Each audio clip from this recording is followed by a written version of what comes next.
Thomas and James and the Troublesome Trucks.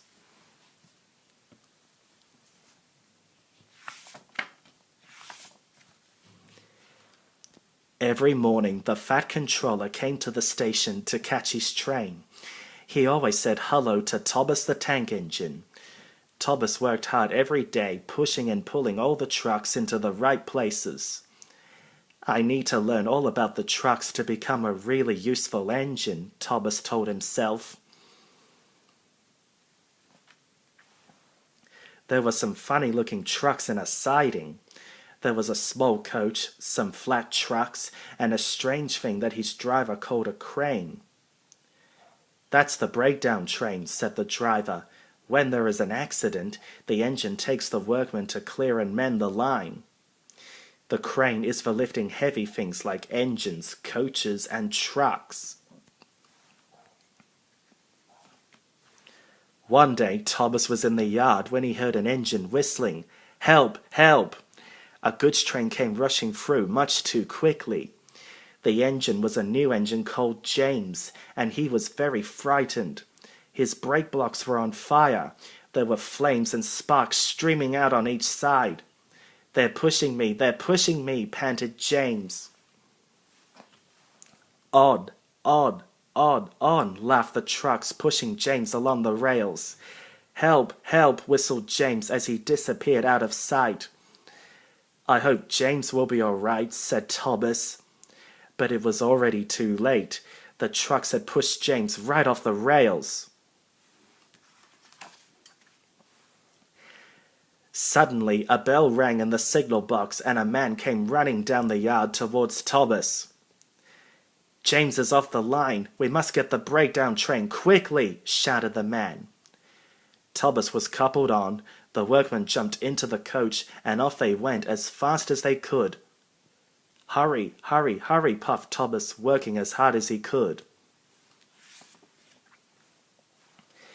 They found James and the trucks on a bend in the line. The brake van and the last few trucks were still on the rails, but the front ones were piled in a heap next to James. Poor James was looking very unhappy. "I'd like to teach those trucks a lesson," peeped Thomas.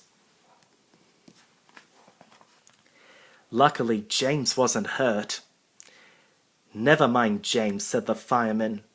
"It wasn't your fault," said the driver. "It was those wooden brakes. We always said they were no good." Thomas used the breakdown train to pull the unhurt trucks out of the way.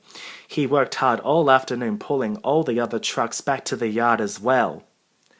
"This'll teach you a lesson. This'll teach you a lesson," Thomas told the trucks. "Yes, it will. Yes, it will," they said in sad, creaky voices. The workmen mended the line and then lifted James back onto the rails with the crane.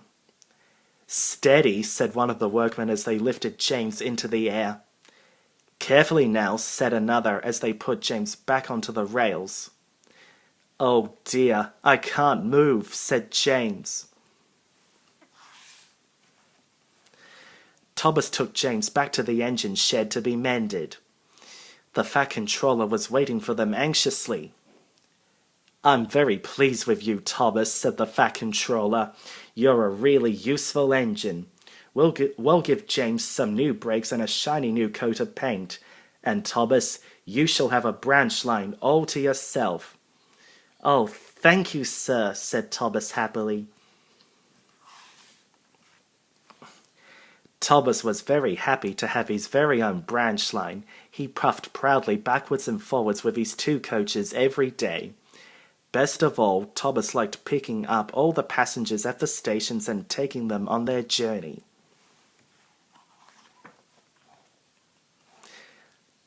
Thomas often saw the other engines at the junctions.